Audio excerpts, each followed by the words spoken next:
Yeah, well, thank you so much for coming in, Reverend Dr. J.W. Morrison, theologist, Central Coast, New South Wales, Australia, Gosford, actually. I appreciate all your likes and comments and on both channels, getting good feedback from the religious community and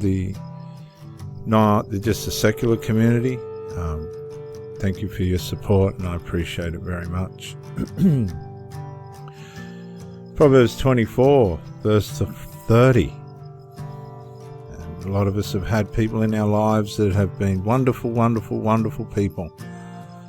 But by circumstance and things that have happened, they just haven't been able to keep it healthy and make it. Unfortunately, if you're at the stage of life that I'm at, you have to let them go. Not because they're bad or not because they can't move on and do something better for themselves. It's just because circumstances weren't worth fighting for, because the situation wasn't necessary. And sometimes we find ourselves in these places where our place in life is different to the person that we're with and the person around them, and we try and force things that we shouldn't. It's just not meant for us. We had a great time. We have great time. I always do, but it comes to a point where you've got to be real, and you've learned about relationships and whether they're working or not, and you just say, well, thanks for that, and take your stuff and go. But whether people learn from that or not, it's up to them. You cannot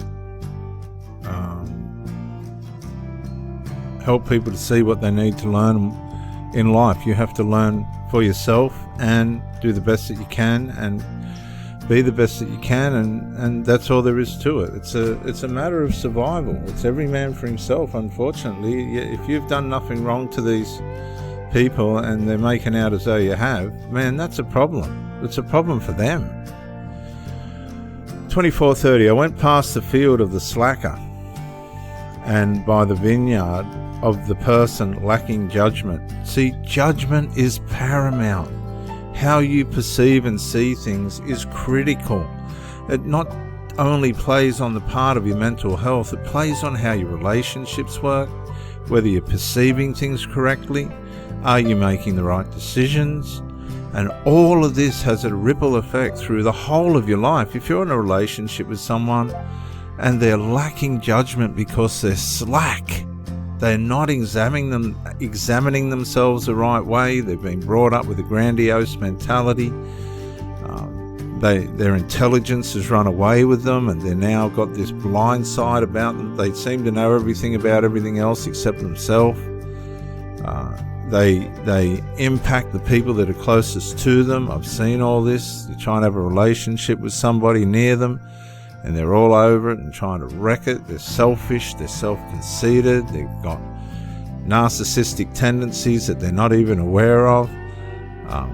They have sulking moments. They'll sulk, whine, whinge, complain about the people closest to them, undermine the people closest to them. And if they're going to do that to the people closest to them, what hope have you got?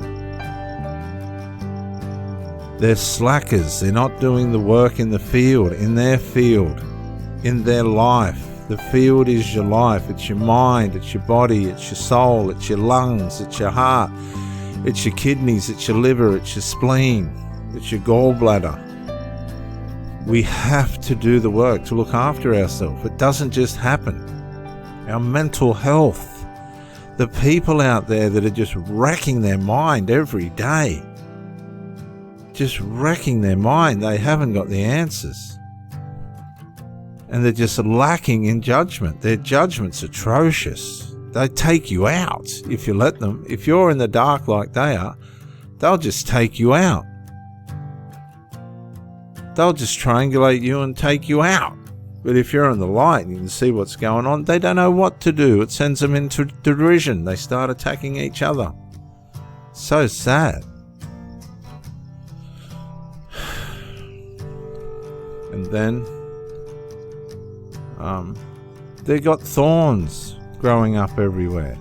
I mean, how clear can the Bible make it? Thorns and thistles cover the ground. They're covered. People aren't going to accept these people's thorns and thistles and the nonsense and rubbish that they bring up. They don't listen. They don't want to fix anything. They let things go until everybody's burnt out and you have to tell them to go anyway. They blame you for the thorns in their life.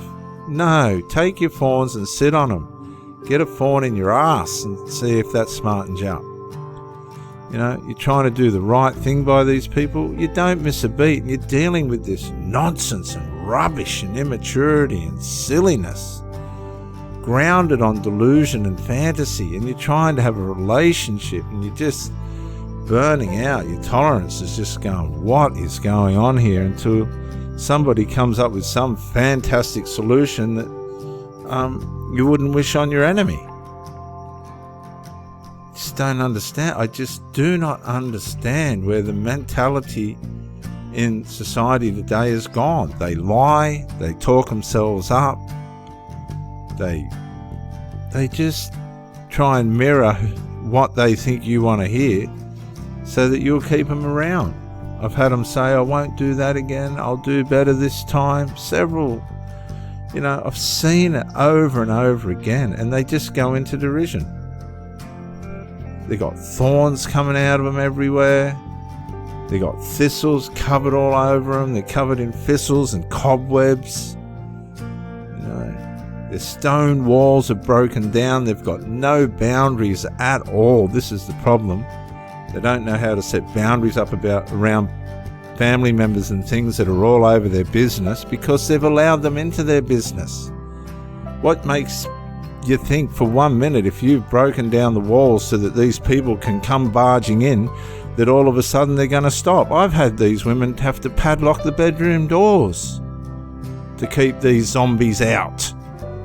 Bashing into the doors, trying to get into the bedroom. I'm not kidding you. Come and get us food. And this is in more than one case. And these people, they're in the middle of making love and stuff, and they just look at you with a blank look. Well, there's nothing I can do about it. They're locking the doors of a night. I'm thinking, hang on, is there more going on here than I realise? Is there a chance that somebody could get killed? This is how bad. This is how it gets. You've got to see the funny side to it. And I observed and took it to heart. And I looked and I received instruction. Right? I wasn't ignorant. I was watching all this. You get better at it the more you see of it. And I thought, no, I'm not going to be pricked by their thorns and thistles. And too bad if their walls are broken down. Mine ain't. Mine is still up. And I got instruction.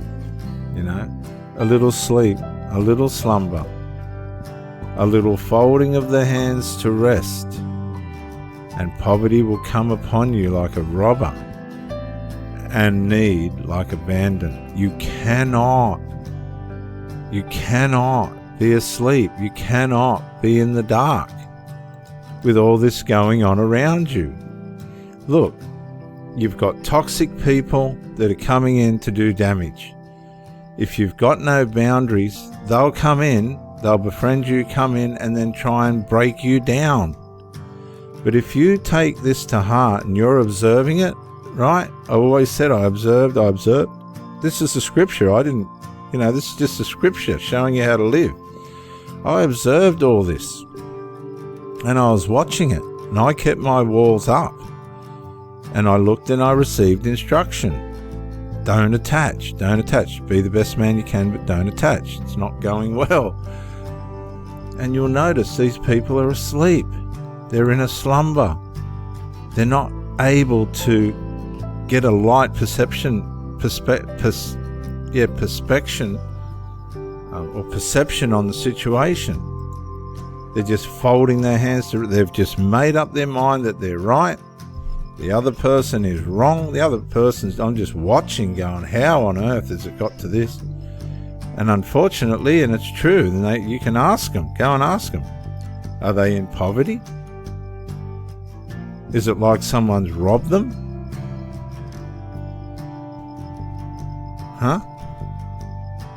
These people are unable to prosper.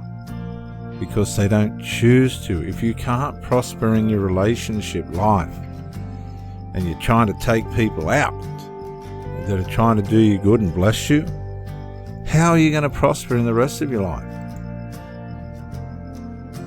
I'm not saying this is the Bible. They're just in the dark. They just think they're right. But look at the fruit of their lives. They'll tell you, I've been robbed before, I've been abused before, I've had all this before. Well, maybe you want more of it. I don't know. Do you? Do you want more? Because being in a good place didn't have any value. So maybe the toxicity is what they need. They go back to it. Back into the toxicity. Back into the thorns and thistles. Yeah.